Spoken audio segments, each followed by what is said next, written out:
राजस्थान में 18 मई से आईपीएल का वापस से आयोजन होने जा रहा है। राजस्थान के सबसे बड़े और खेल के नाम से जहां पर मशहूर है राजस्थान का सवाई मानसिंह स्टेडियम, यहां पर आयोजन होना है।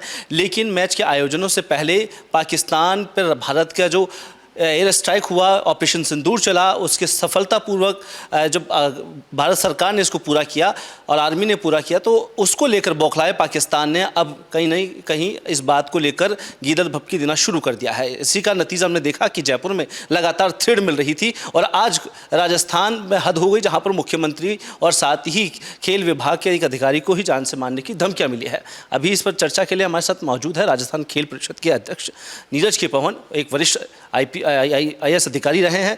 एक तबका इन्होंने एक बड़ा अनुभव हासिल किया प्रशासनिक सेवाओं में। इनसे जानेंगे आखिरकार किस तरह की थ्रेड्स लगातार मिल रही है और अब इस थ्रेड्स को लेकर किस तरह के काम है। सर देखिए, आपको ध्यान है कि पिछले 5-7 दिन से एक सीरीज़ ऑफ ईमेल्स आ रहे थे, जिसमें शुरुआत में तो उन्होंने सिर्फ 2 लाइन के ईमेल थे, जिसमें ऑपरेशन सिंदूर की सफलता का बदला लेने के लिए उन्होंने SMS स्टेडियम को बम से उड़ाने की धमकी दी।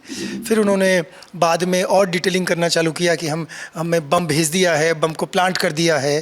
तो आपने देखा होगा, हमने उसको गंभीरता से लेते हुए बॉम्ब डिस्पोजल स्क्वाड भी आया, पूरे SMS को सब तरह से खाली करा के अच्छे से फ्रिस्किंग कराई गई, पूरी जांच कराई गई कि किसी ने कोई प्लांट तो नहीं कर दिया है, और अच्छे से उसकी सारे दरवाज़ों पर, सारे गेट्स पर कैमरा वगैरह भी सब वापस से चेक करवा लिए हैं। 2 FIR भी दर्ज हो चुकी हैं। आज जो मेल प्राप्त हुआ है उसको भी हमारे पुलिस के अधिकारियों तक पहुंचा दिया गया है।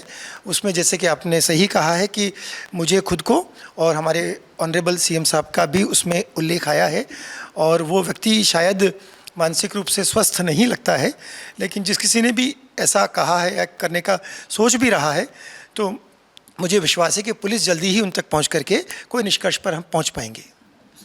प्रशासनिक सेवाओं में इतने समय से रहे हो और कई तरह की धमकियां और कई तरह की ऐसी तरह की जो हम देखते हैं कि लोग फर्जी मेल कर देते हैं, धमकियां दे देते हैं।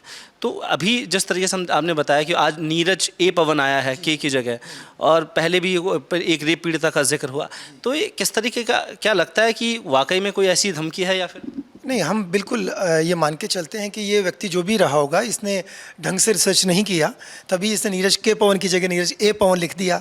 दूसरा, ये अपनी पीड़ा भी उसमें आगे लिखता है कहीं पर कि ये जिस भी घटना का हवाला दे रहा है कि लेमन-ट्री होटल हैदराबाद में जो है वहाँ पर कोई रेप हुआ है या कोई रेपिस्ट जिसकी बात ये कर रहा है, तो इनको ये चाहिए था कि ये इस प्रकार की धमकी देने की बजाय अपने जो पुलिस जहाँ भी ये केस दर्ज है, पुलिस के उच्चाधिकारियों से मिले और वहाँ जाके अपनी बात रखे। इस तरह का दूषित माहौल तैयार करना बिल्कुल भी ठीक नहीं है। आपको पता है कि अगर कोई एक बॉम्ब का थ्रेट फर्जी भी हो, अगर वो आ भी जाता है, हमारे लिए तो उसको गंभीरता से लेना अनिवार्य है। हमने उसी गंभीरता से लेते हुए 2 FIR भी दर्ज हुई हैं, और पुलिस ने इसको पूरे SMS स्टेडियम को ढंग से सील करके ढंग से इसकी जाँच भी करी है। और IPL मैच जैसे कि हम पिछले 4 अच्छे से आयोजन करा चुके हैं और निर्विघ्न रूप से अच्छे से आयोजन हुए हैं, तो ये भी हो सकता है कि कोई इससे व्यथित व्यक्ति हो जो ये चाहता हो कि हमारा माहौल दूषित हो। राजस्थान राज्य एकदम शांत प्रदेश है, यहाँ किसी प्रकार की ऐसी धमकियों का कोई स्थान नहीं है। मुझे पूरा विश्वास है कि पुलिस जल्दी ही इसको, जो भी जिसने भी बदमाशी करने का प्रयास कर रहा है, आज उनने मेरा नाम लिया है, ऑनरेबल CM का नाम लिया है, तो पुलिस उन तक जरूर पहुंचेगी और एक्शन जरूर लिया जाएगा। पुलिस तक संबंधित भिजवा दिया है। अब वो क्या निर्णय लेते हैं, क्योंकि 2 FIR ऑलरेडी हो रखी हैं, सेम ईमेल एड्रेस से आ रहा है। वो पिछले जो ईमेल्स आए हैं उनमें जो जांच चल रही है उसी में ये भी जुड़ जाने की संभावना है, और अगर आवश्यकता पड़ेगी तो मैं व्यक्तिगत भी FIR करा दूंगा। मैं 18 तारीख को मैच भी है और देखा हमने कि धर्मशाला से टीम को हाथों हाथ निकाला गया। अगर ऐसा कुछ होता है तो SMS स्टेडियम में किस तरीके की व्यवस्था है, इमरजेंसी डोर का हम जानेंगे, और कैसे इतने तादाद में जब लोग यहाँ पर होंगे तो क्या कुछ व्यवस्था है कि उसके लिए भी, जब हमने देखा कि मॉक ड्रिलिंग हुई उससे पहले, तो इस तमाम चीज़ों को लेकर अग्रिम क्या व्यवस्था? देखिए, आपने बिल्कुल सही कहा है कि धर्मशाला में जो बीच मैच में से निकाला था, हमने इस बार चूंकि थ्रेट ईमेल्स लगातार आई हैं, एक सीरीज़ ऑफ थ्रेट ईमेल्स के बैकग्राउंड में IPL होने जा रहा है, तो हम 4-5 मेजर स्टेप्स लिए हैं। पहला, इस बार हम पुलिस सिक्योरिटी भी बढ़ा रहे हैं, उसके लिए हमने पुलिस से आग्रह भी किया है और ACS होम को भी हमने चिट्ठी लिखी है।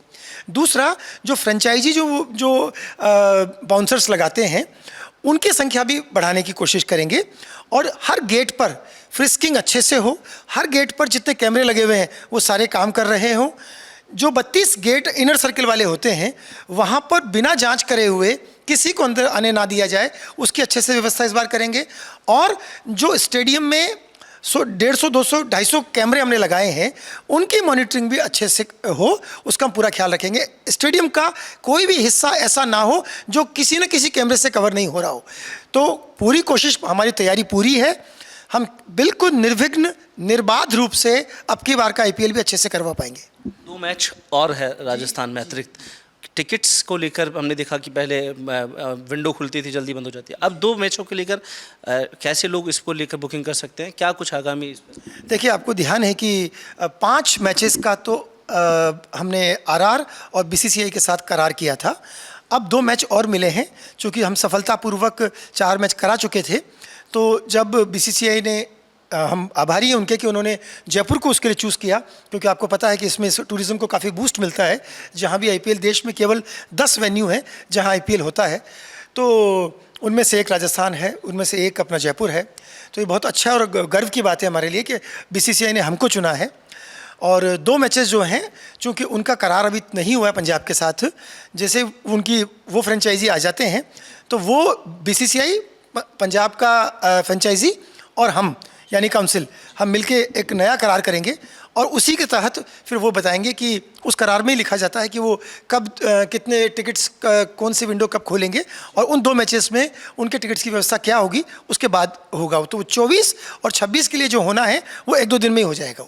अचीवमेंट मानेंगे लोग इसको कि नीरज के पवन रहे, और जो लोग मैच नहीं देख पाए, कुछ ऐसे अपने करीबी होते हैं जो मैच नहीं देख पाए, अब 2 मैच और मिले हैं तो कहीं ना कहीं एक सहूलियत होगी लोगों के लिए। बिल्कुल, आपने सही कहा कि एक बार में हम लगभग 20-25 हज़ार लोगों के चेहरों पे मुस्कान ये स्टेडियम आईपीएल वाले दिन देता है। 25 हज़ार घरों में खुशियाँ जाती हैं।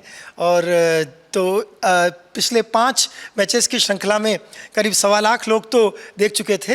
अब ये जो 2 मैच और मिले हैं तो इसमें लगभग 50,000 मुस्कान हमें और मिल पाएंगी।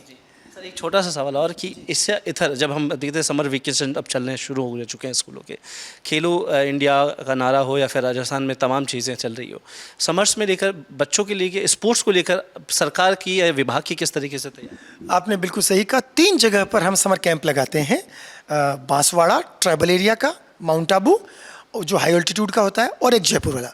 तो उसकी तिथियां माउंट आबू और बांसवाड़ा वाला तो बिल्कुल फिक्स है हमारा, 21 और 23 तारीख से चालू है। चूँकि आईपीएल मैच अभी चल रहे हैं तो उसके जस्ट बाद जयपुर वाला समर कैंप चालू होगा, यानी कि 26 को हमारा लास्ट मैच है। और हो सकता है कि हमें प्लेऑफ का भी 1-2 मैच हमको मिल जाए, अगर जैसा बीसीसीआई का निर्णय होता है, क्योंकि उन्होंने अभी 4 मैचेस के वेन्यू अभी डिक्लेयर नहीं किए हैं। तो उसके जस्ट बाद में हम जयपुर में भी समर कैंप चालू करेंगे। आपने देखा होगा कि हमने स्विमिंग पूल भी बहुत अच्छे से तैयार करा करके एक प्राइवेट फ्रेंचाइजी को दिया है जो और प्रोफेशनली उसको चला रहे हैं। उसके साथ साथ चूँकि छुट्टियाँ होने वाली हैं, उसके बाद हमारे स्टेडियम में 26 तरह के स्पोर्ट्स होते हैं, तो उनमें हर स्पोर्ट्स के लिए हमने कोचेस लगा दिए हैं। कोई भी माता पिता अगर अपने बच्चे को किसी गेम में लाना चाहते हैं तो पूर्ण रूप से निःशुल्क है। मुख्य जो गेम है, अगर और जो जैसे स्विमिंग है उसमें जो भी निर्धारित फीस है वो देकर के अपने इस स्टेडियम की सुविधाओं का लाभ ले सकते हैं। खेल मंत्री और मुख्यमंत्री की जो हमने देखा कि बजट में घोषणाएं थी, अब वो कुछ कोशिश कर रहे हैं कि धरातल पर वो चीज़ें आए, तो उसके लिए अब क्योंकि हर साल का कैलेंडर सरकार पहले ही जारी कर देती है, क्या आपको लगता है कि मूलचूल परिवर्तन है जो विभाग में और पिछले कुछ सालों में नहीं हुए हैं और अब करना ज़रूरी है? देखिए, आपको बिल्कुल ध्यान ही है कि माननीय प्रधानमंत्री महोदय एवं माननीय मुख्यमंत्री महोदय खेलों को बढ़ावा देने के लिए बहुत ज़्यादा ऊर्जित एवं बहुत ज़्यादा प्रेरित करते रहते हैं। और जो हमारा यूथ है वो विभिन्न गलत दिशाओं में जाने की बजाय खेलों से जुड़ेगा तो वो हमारे देश का एक बहुत अच्छा जिम्मेदार नागरिक बन सकता है। तो इसी बात को आगे ले जाते हुए राजस्थान सरकार ने बहुत सारी घोषणाएं की हैं, जो बजट में भी हैं, अलग अलग स्तर पर मुख्यमंत्री महोदय के डायरेक्शंस भी हैं, और जो सरकार का संकल्प पत्र था उसमें भी है। तो इनकी लगातार मॉनिटरिंग विभाग एवं माननीय मंत्री महोदय के स्तर पर लगातार होती रहती है। बजट घोषणाओं का रिव्यू सीएस के स्तर पर भी रेगुलर होता रहता है, और हमें पूरा विश्वास है कि जो बजट घोषणाएं देखा होगा कि हमारे जो 8 करोड़ राजस्थान के निवासी हैं, उनमें लगभग हर परिवार में से कोई ना कोई बच्चा या कोई ना कोई युवा किसी न किसी गेम में जुड़ा हुआ होता है। तो हमारी खेलों की दुनिया बहुत बड़ी है। ऐसा कोई घर नहीं होगा जिसका कोई बच्चा या कोई युवा या कोई किशोर या कोई किशोरी कोई किसी न किसी गेम से नहीं जुड़ा हुआ हो। तो इस खेलों की दुनिया को और अच्छा करने के लिए सरकार बहुत ज़्यादा गंभीर है और हमें विश्वास है कि जब ये तमाम चीज़ें हो जाएंगी तब राजस्थान खेलों की दुनिया में बहुत बड़ा नाम हासिल कर पाएगा। सर फाइनल की अगर हमको वेन्यू डिसाइड होता है तो क्या कुछ ये बहुत बड़ी बात होगी अगर हमें फाइनल या सेमीफाइनल प्लेऑफ्स का अगर एक भी मिलता है हमको, तो आप सोच के देखिए कि इतने लोग बाहर से आते हैं, जो इसमें भी पंजाब से सारे दर्शक आएंगे। पंजाब का मैच है तो गुड़गांव से काफ़ी लोग आएंगे। तो राजस्थान के टूरिज़्म को, हमारी होटल इंडस्ट्री को, हमारे ओवरऑल व्यापार को, पूरा जो इकोसिस्टम है वो काफ़ी उसमें बूस्ट मिलता है। एक आईपीएल मैच से जो मोटा मोटा हम ये मान के चलते हैं कि एक आईपीएल मैच जयपुर की इकोनॉमी को बहुत अच्छा खासा बूस्ट देता है। तो 2 ऑलरेडी हमको एक्स्ट्रा मिल चुके हैं, अगर एक और मिलता है तो हमारे लिए वो सोने पे सुहागा होगा। नीरज के पवन, और जहां राजस्थान में आईपीएल मैचों का अब आयोजन होना है उसे सफल तरीके से बनाए और इस तमाम चीज़ों का ध्यान रखिए। जो फर्जी थ्रेड्स मिल रहे हैं, जनता इस बात को भी लेकर अवेयर रहे, जागरूक रहे, क्योंकि पाकिस्तान हो या फिर जिस तरीके के फर्जी ईमेल्स लगातार देश भर में कई जगहों पर मिल रहे हैं, तो उनसे सतर्क रहने की ज़रूरत है। और सफल ऑपरेशन भारतीय सेना ने पाकिस्तान में किया है, तो अगर स्टेडियम में आए तो इस बात का निश्चय रहे कि यहाँ नीरज के पवन है और साथ में सरकार का एक बड़ा लवाजमा है जो आपकी सुरक्षा के लिए यहाँ बैठा है। कैमरामैन सुनील के साथ मैं कुलदीप, रिपोर्ट भारत, जयपुर।